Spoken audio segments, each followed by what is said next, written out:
Christina Herrick, produce editor for The Packer and host of Tip of the Iceberg.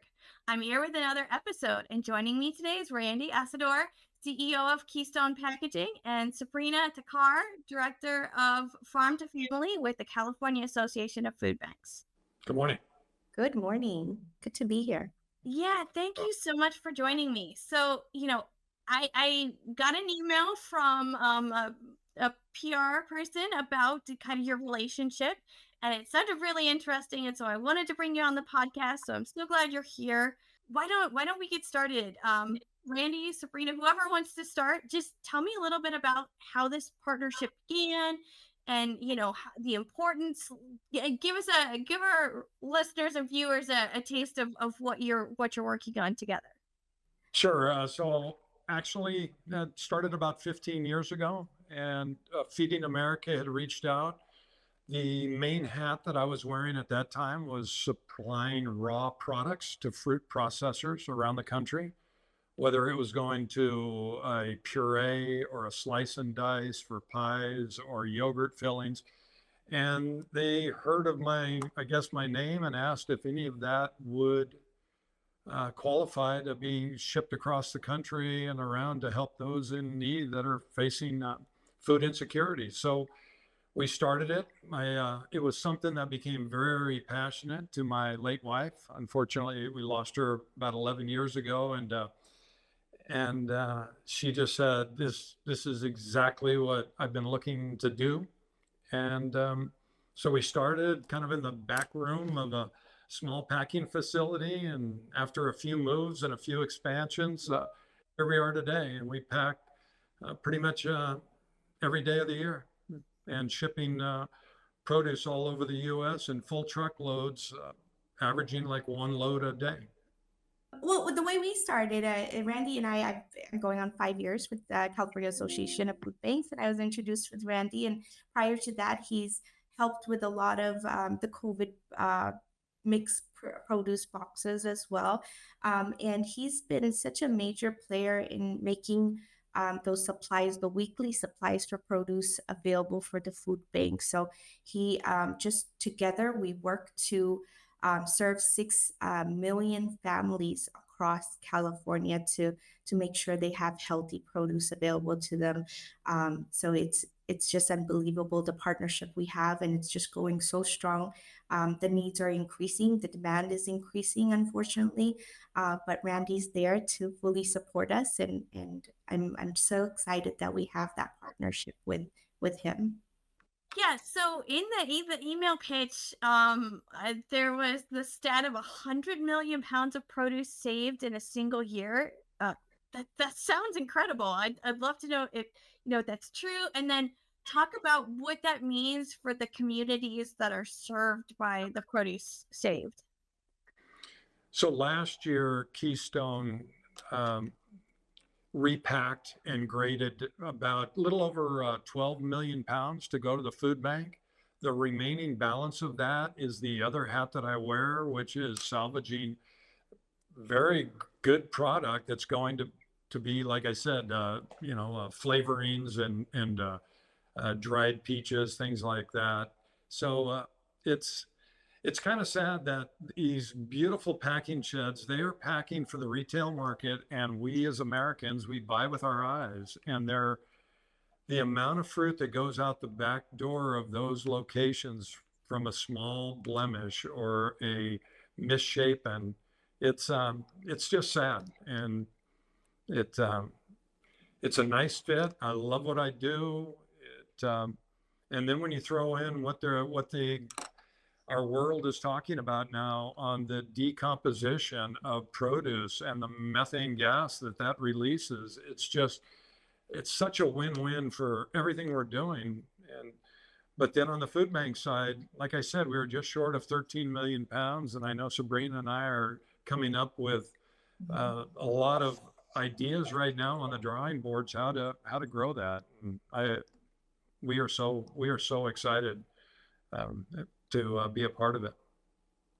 And then for us, Randy, with the help of Randy and the close to 13 million pounds that he was able to ship to us and the food banks across, we work with about over 40 food banks across California and over 200 plus ag partners across California as well. So it's been amazing. We've shipped about 265 million pounds of fresh produce last year. We are on track to do more than that this year with the demand going up. And I can't stress enough how important this partnership is with Randy, with all of our growers that we work with actively that supply us produce on day-to-day basis. We have over 200 truckloads running on a weekly base full of produce. Just imagine that it's unbelievable with the help with all these growers, farmers, packing houses, cooling houses. They're making it happen on a daily basis where we're able to supply fresh produce across California. And if there is excess, we're shipping it outside to help our neighboring states as well. That Well, you set me up perfectly, Sabrina, to talk about kind of that logistics. So, Randy, I'd love for you to walk us through kind of what that looks like. And I think you kind of already alluded to this, but I'd love to hear, oh, moving that much produce, like what does that mean on your end? What do you have to do? That, as you kind of alluded to too, that this is part of what you're doing because you believe in it, but you also have a day job too. So talk to me a little bit about the balance of like what you're doing with this and how the company manages the logistical challenges of getting food to food banks, but then also you know doing what Keystone Packaging does for a living as well. Well, yes, I have two boys and they are an integral part. So between the three of us, we are visiting the big packing sheds that are taking care of the retailers and monitoring the fruit that is going out the back, like I referred to.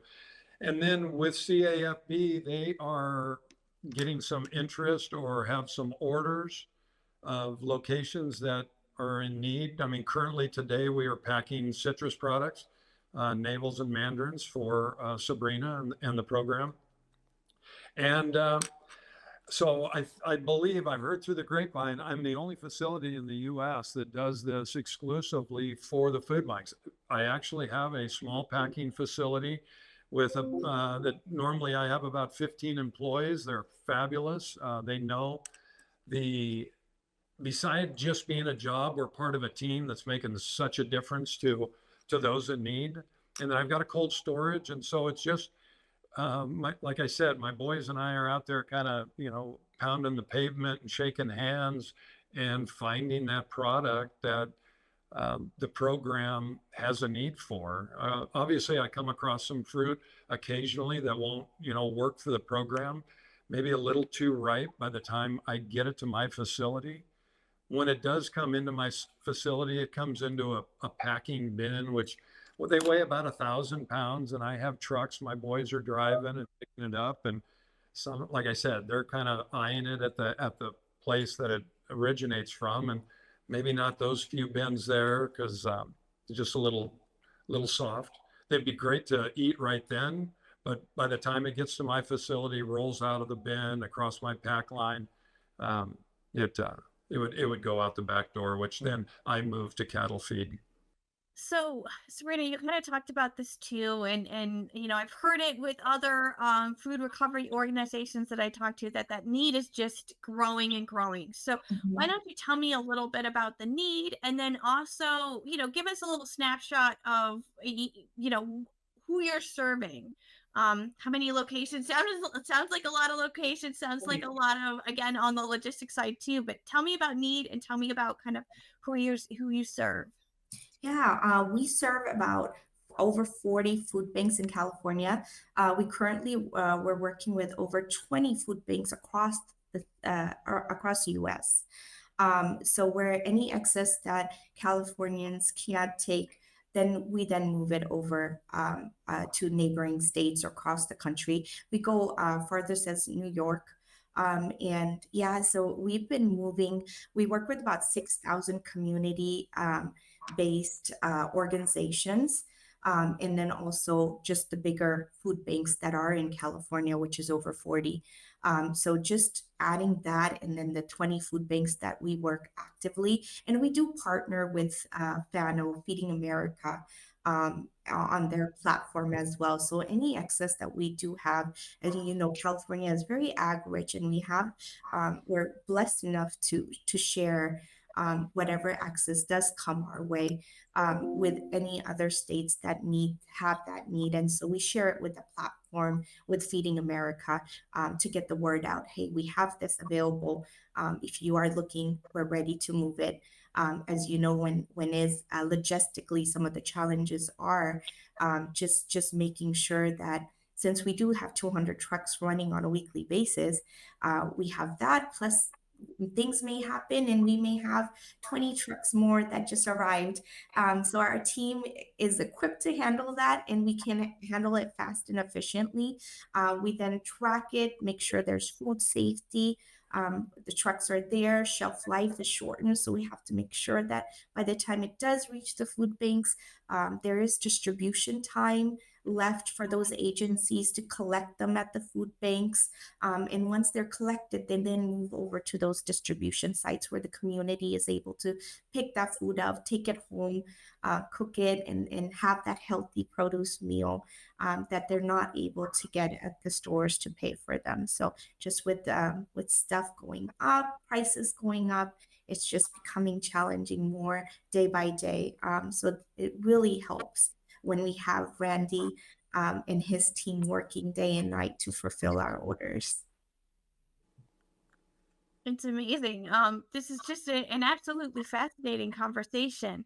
So I'd love to talk a little bit more about just the programs like Farm to Family, and what is the likelihood that those could expand? It sounds like Farm to Family already does reach some other states and can help other communities, but tell me about like tell me about this. Like, are there other opportunities in other regions for packing houses to do something like this? Obviously, it sounds like it was a big effort on Randy's part and Randy's family's part to really get this going and then play the role that they're playing. But tell me a little bit about that. Is it possible?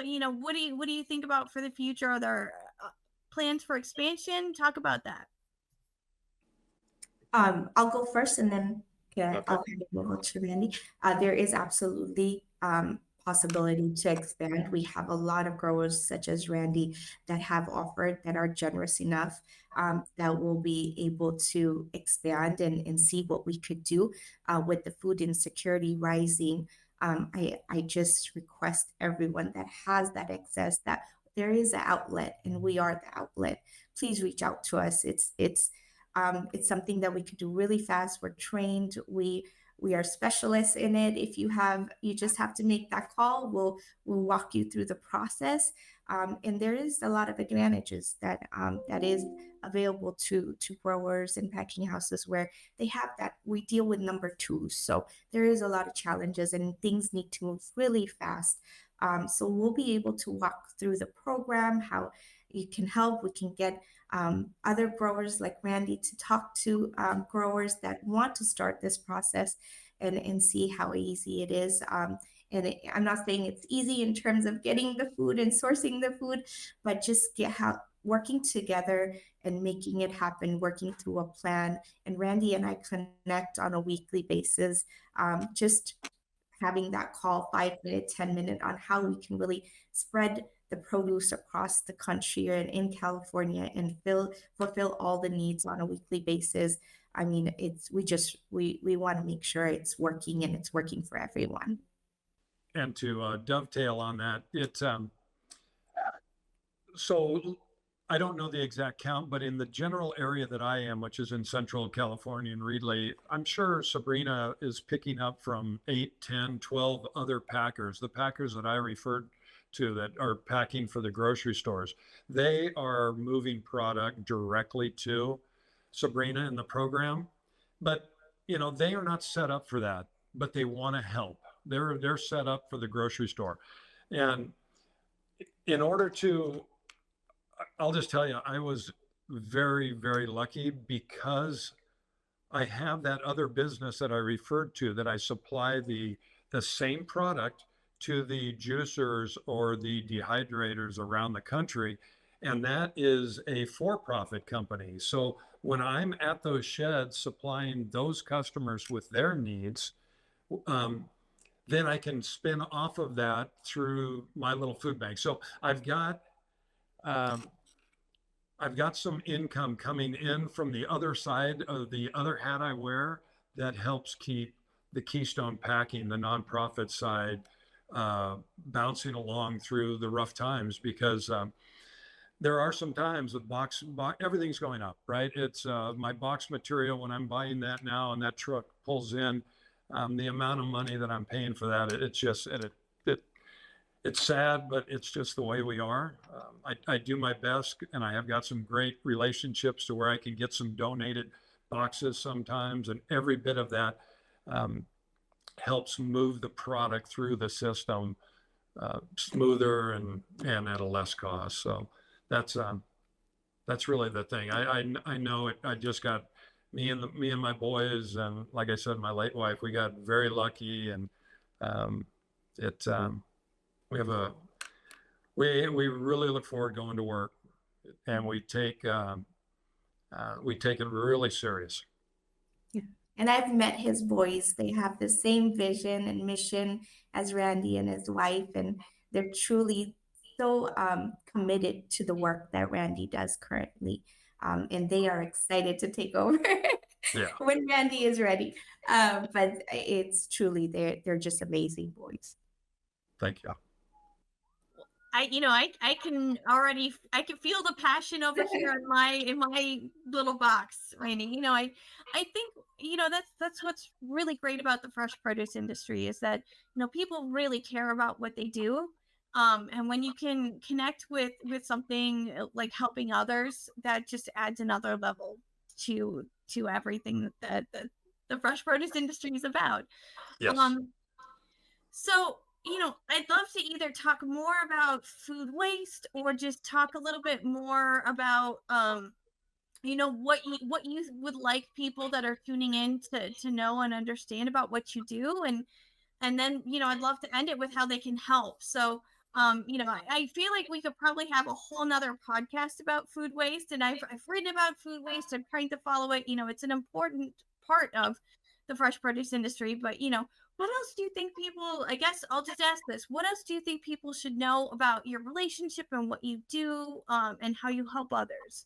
And I know there's going to be two separate answers for you, Randy and Sabrina, but I'll leave it at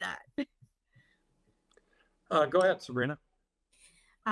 Let's see, what else can people do? I mean, if you do see that there's an outlet, or if you know anyone that is struggling to move good food, like Randy mentioned, we unfortunately we do eat with our eyes. We want the most beautiful avocado there is, and it's really what's inside. It's really good fruit.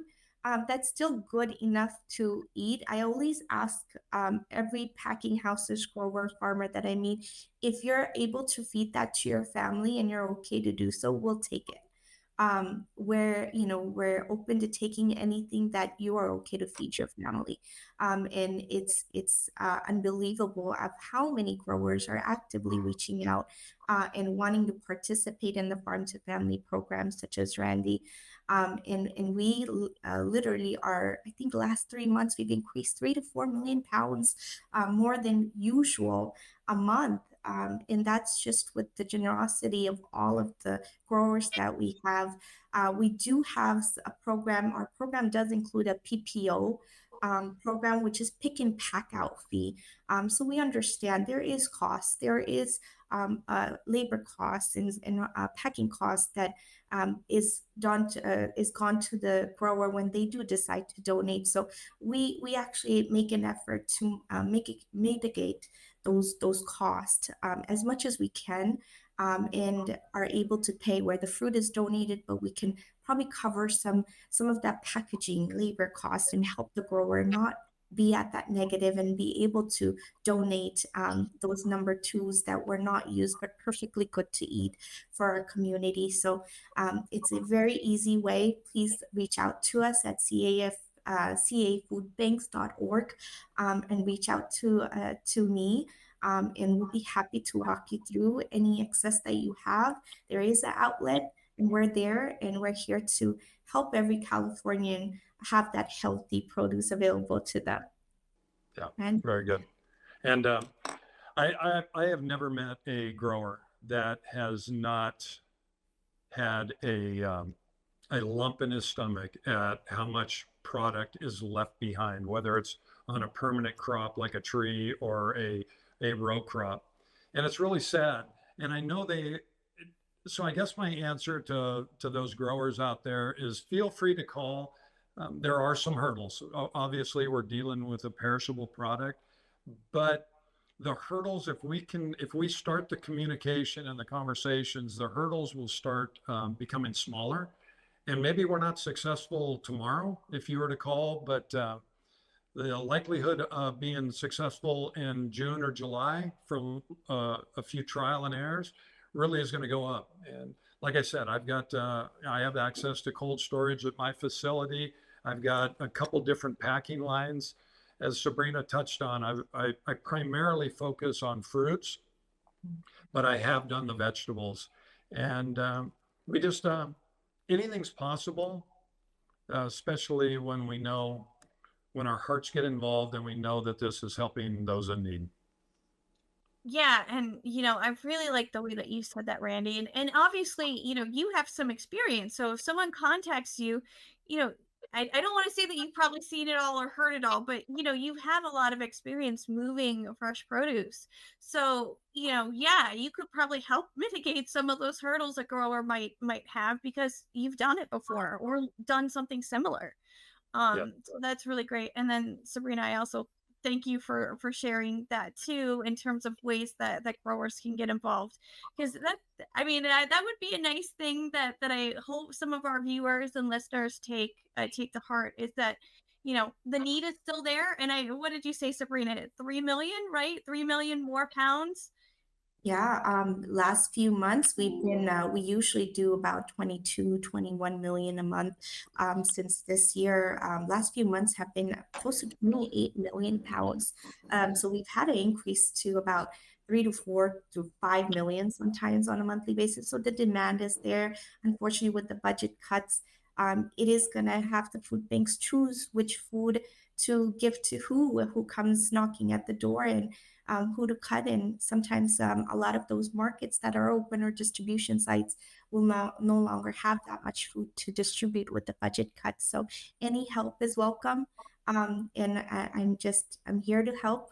Randy is always there, finding ways to how we can increase and help the community in California. And so with his partnership and along with all the farmers in California, we're just so thankful to have that strong partnership. And we've had this program was formed in 1995, and we're just become such a powerful network in leading the fight against hunger in California. So very proud to work here. Very much And so. the need still continues. Yes. Yes.